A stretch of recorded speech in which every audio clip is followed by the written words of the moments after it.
Well, good evening to you.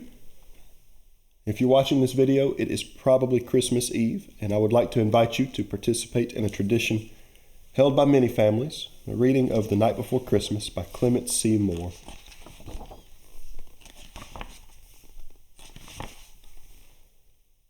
"'Twas the night before Christmas, when all through the house not a creature was stirring, not even a mouse.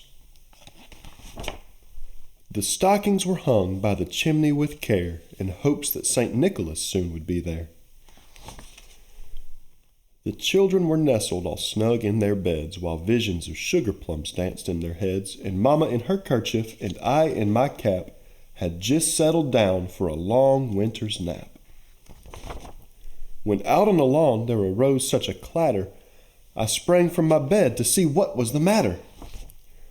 Away to the window I flew like a flash, tore open the shutters and threw up the sash.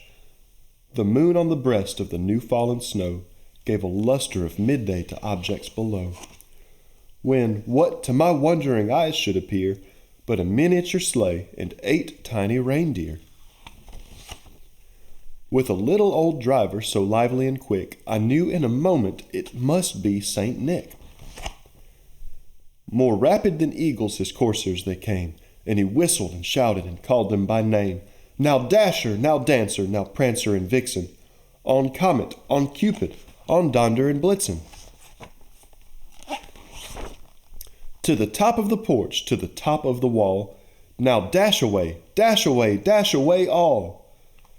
As dry leaves before the wild hurricane fly, when they meet with an obstacle mount to the sky, so up to the housetop the coursers they flew, with a sleigh full of toys and St. Nicholas too. And then in a twinkling I heard on the roof the prancing and pawing of each little hoof. As I drew in my head and was turning around, down to the chimney St. Nicholas came with a bound. He was dressed all in fur, from his head to his foot, and his clothes were all tarnished with ashes and soot. A bundle of toys he had flung on his back, and he looked like a peddler just opening his pack. His eyes how they twinkled, his dimples how merry.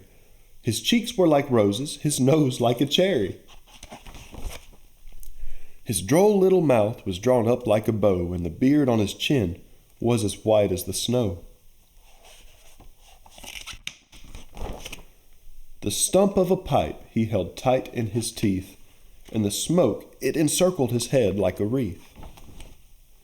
He had a broad face and a little round belly that shook when he laughed like a bowl full of jelly.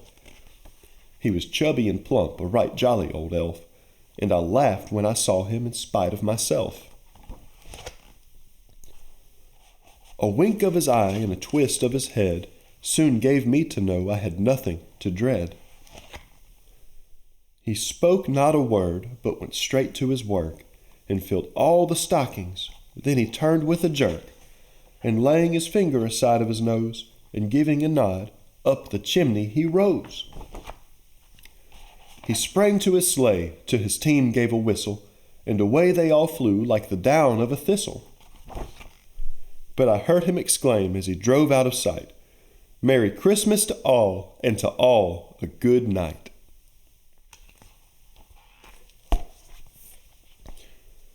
Merry Christmas to you all.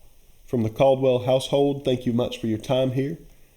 Remember that as much as gifts and all of the